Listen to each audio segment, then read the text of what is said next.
Okay. What are the top 5 regrets? Let me click on this. What are the top 5 regrets of the dying? Now, the reason I want to talk about this topic right here is because I read this article many years ago, and it still comes up in my mind every single day because so many of us are trying to figure out how to stay motivated, how to stay focused, how to stay consistent, how to figure out what it is we're supposed to do, what is our purpose, what am I, like so many of us that are building our business are trying to figure out what is our niche, right? And when I read this article, it helped me get focused. It helped me get clear. It helped me understand what it is I really want to do. And I was able to just say no to a lot of things that weren't going to really help me get what I wanted out of this life. So what I want to share with you is I'm going to go over the 5 top regrets of the dying. I'll tell you a little bit about this article. You can find it right now online. It's very easy. There's even a whole book written about it. And by the way, if you've read this article or you've even read the book, tell me in the comments below, what were some of your takeaways? What about this information helped you? Because for me, being a strategic who's also futuristic, I'm trying to figure out, like, for me, how do I use this information to help me stay focused in what I want to do and how I want to live my life and how I want to help people. And so, my friends, here it is. Buckle up for the top 5 regrets of the dying. Now, little warning. I want you to imagine if you really want to get the most out of this video and get yourself focused and get off your butt and start just making a decision about what it is you want to do with your life and stay focused on that with everything you do. And I promise you, you will move so fast. I want you to pick which one of these 5 are you most afraid of having a regret. Like, think about it right now. Imagine you just found out today you had 2 weeks to live. Would you have any of these 5 regrets? And if you did, which one would you be the most afraid of? So as I go through these 5, tell me which one scares the most out of you. All right, so let's go with the first one. Number 1, I wish I'd had the courage to live a life true to myself, not the life others expected of me. Now, this one right here was why I read the whole article, because this right here was my biggest fear. I spent the majority of my life legitimately trying to make everyone happy. And it started with my mother. I wanted to make her happy. Why? Because if my mother was happy, then I could be happy. That was the story I told myself, right? And so I wanted to make people happy because if I could just make everyone around me happy, then I would be happy. And as a bonus, everyone would like me. That was my goal. So when I read this article and I saw this one right here, I knew for a fact that I had this vision of myself on my deathbed. I don't care how old I was, but I had this vision of myself on my deathbed, looking at my life going, there's so many things I wanted to do. Like I really wanted to do. And I had this belief that if I spent my entire life continuously trying to make everyone happy, I would never make anyone happy. And ultimately, I would never do the thing I wanted to do. And at that time, it was a lot of things. But one of the things I really wanted to do at that time was to write a book. Because I knew I was a writer. I knew I had writing in me. And I knew there was things that I had to say. I didn't know what it was going to be. Didn't know what my thoughts were going to be. I didn't know what the book would be about, but I knew I had something in me that was worthy of being printed and sold. And after I read this article, I went to work on developing myself and finding my story, finding my mission, finding my voice. And for me, living a life true to myself began with finding my voice. So tell me, is this right here something you're afraid of? If you were on your deathbed right now, like you suddenly found out that you had 2 weeks to live, would this be a thing that you might be experiencing? Is this a thing you're afraid of? And if it is, drop a comment below and let me know. All right, here we go. Let's go to the second one. Number 2, the number 2 regret of the dying. I don't think these are in order, but that's number 2 in the article. I wish I hadn't worked so hard. How many of you all, let me make this a little bigger. Okay. How many of you all right now feel like you work too hard?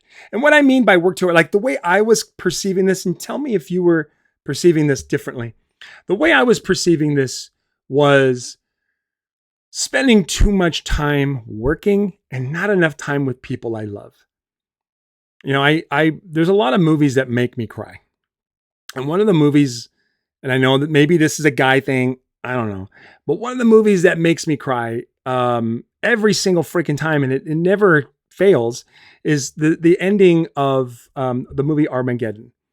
And when Ben Affleck is crying, I know this is going to sound silly and cheesy because that movie is kind of corny and cheesy. I get it. But when he finds out that, his father-in-law is basically going to sacrifice himself for the world, for mankind, right? And he's about to lose his father-in-law. That kind of connection, that kind of deep connection means so much more to me than work. And so when I think about why I'm working and why I'm putting in time and hours to generate an income, I have to ask myself, for what? What's the point?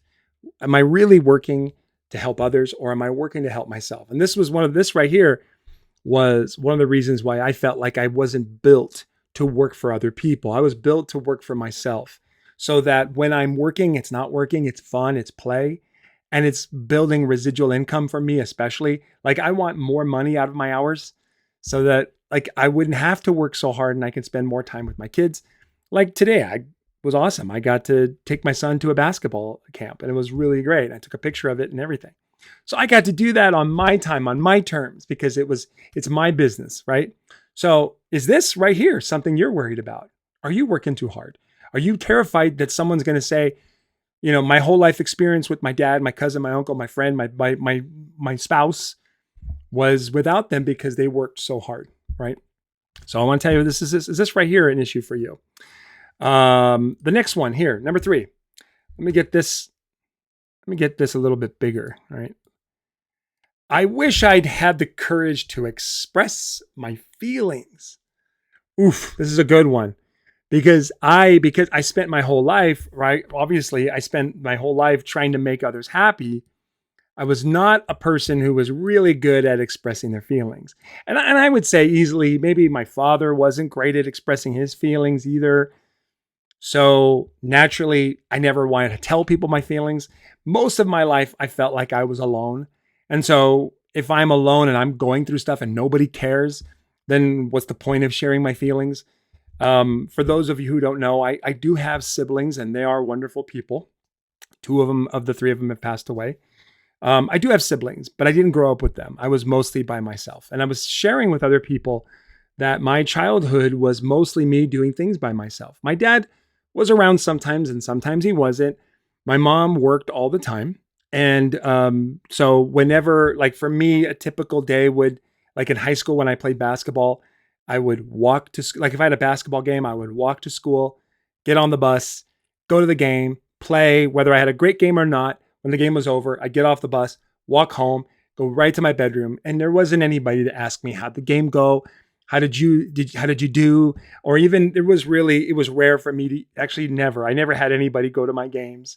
So for me, I never really felt the need to learn how to express my feelings because I didn't feel like anybody really cared. So I learned how to keep my feelings to myself.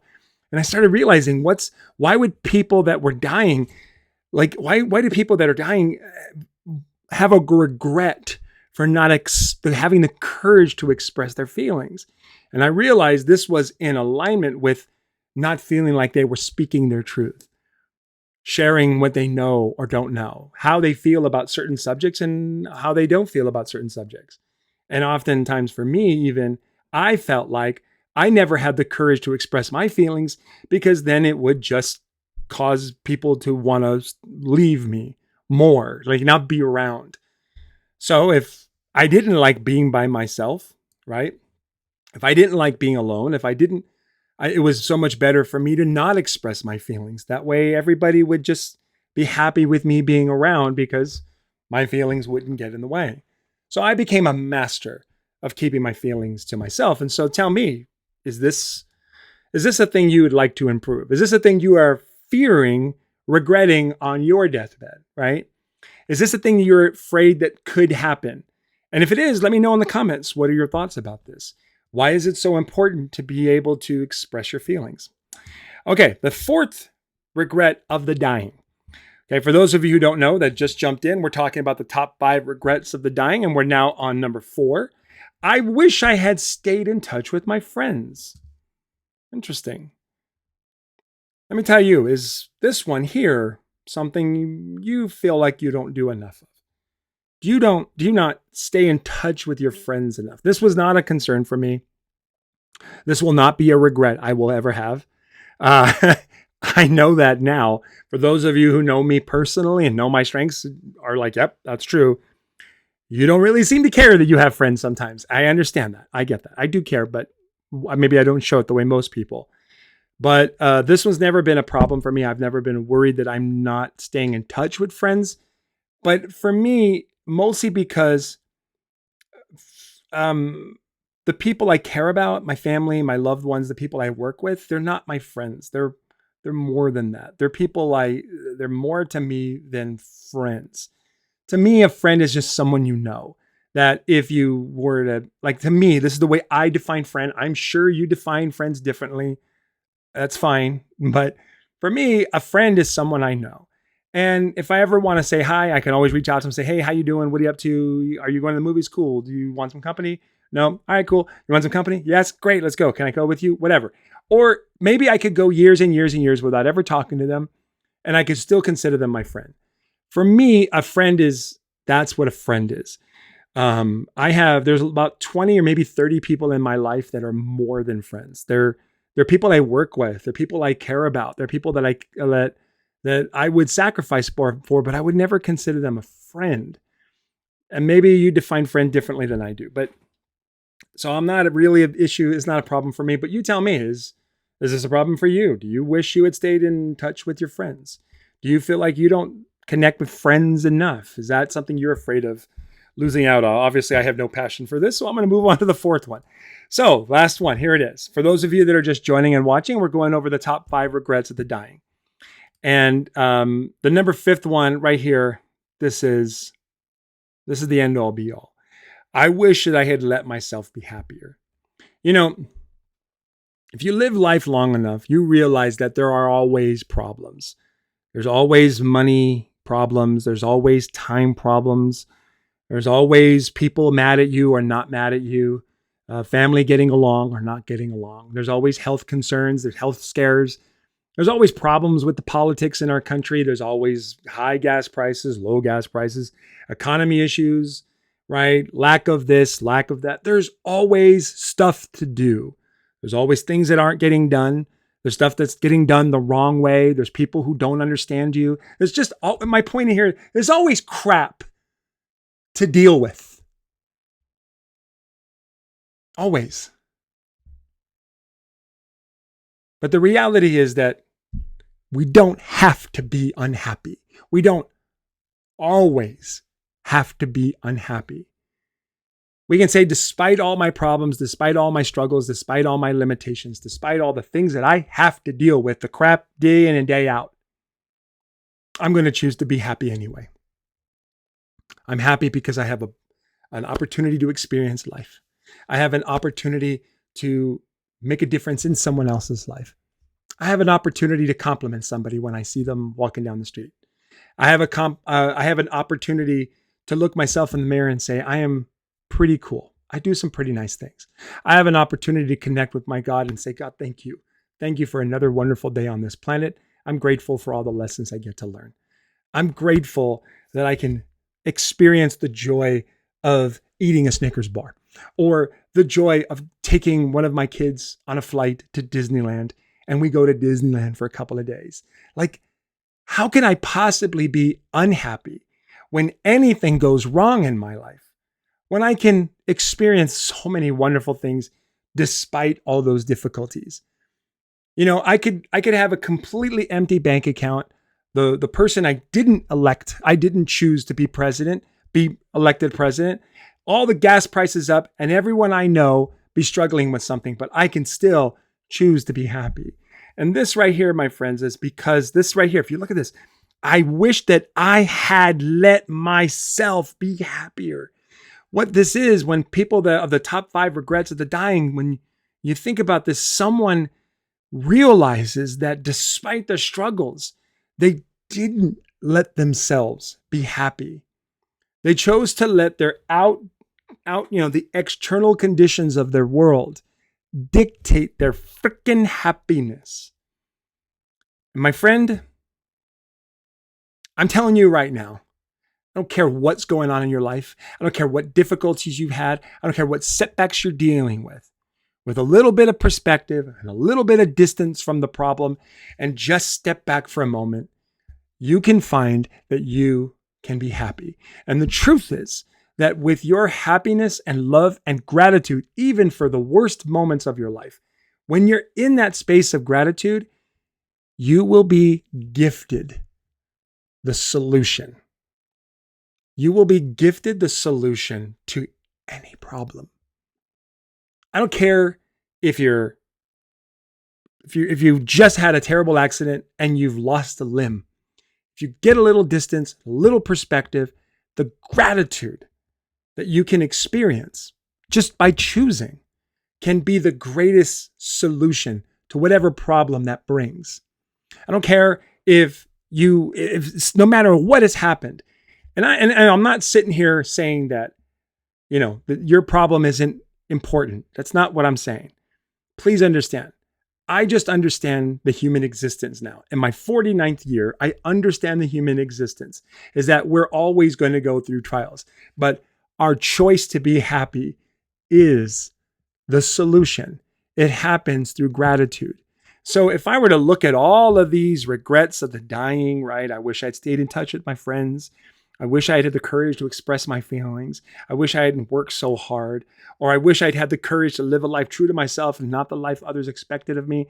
The bottom line is that the top 5 regrets of the dying stem from a lack of gratitude on every single day basis.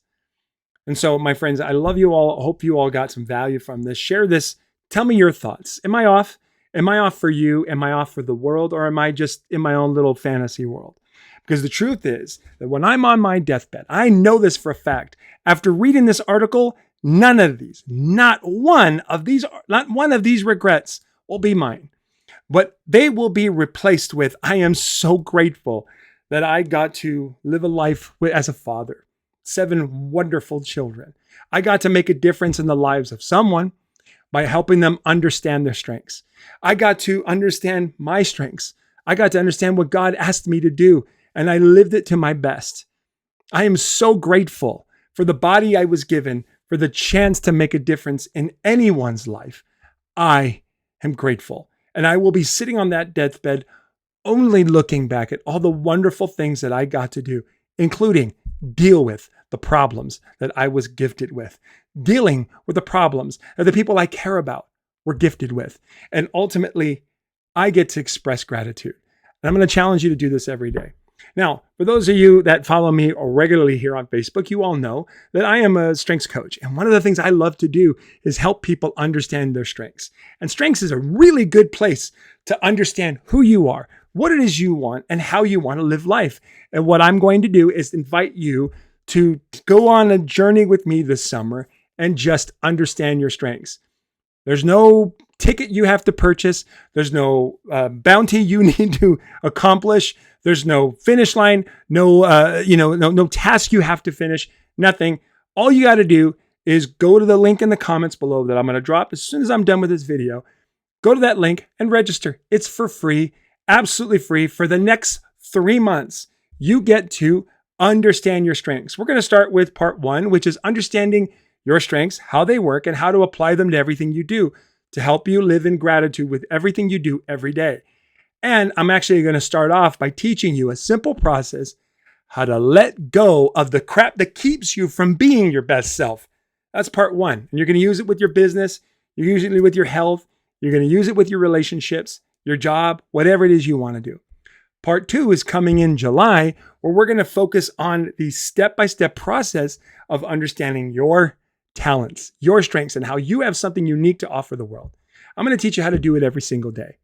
In August, I'm going to teach you a process to unleash your strengths every single day.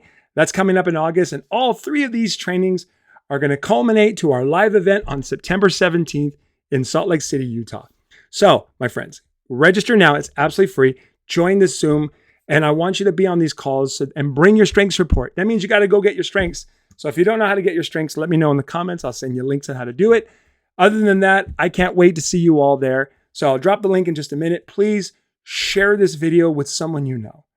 If you've got tickets to my live event, share this with someone you want to attend that live event with. Share this with people you know, because what I'm going to do this summer is help you focus on your best self with everything you do. Hey, if you want to use it to apply it to your business, great. If you want to use it just to apply it to your relationships, great. If you want to use it to improve your mental, your spiritual, your physical health, great. It's going to be for all of you.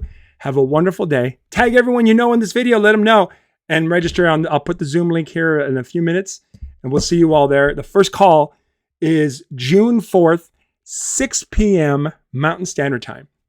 That's 8 Eastern, 7 Central, 5 Pacific. June 4th. And yes, it will be recorded. And I don't care if you can't make it live. That's fine. I'll broadcast it here on Facebook. And for you all to watch anytime you want, all month long, I'll be dropping more and more tips and tricks on how to let go of the crap that's keeping you from being your best self. And I can't wait to see you all there. So have a wonderful day. We'll see you on the next video.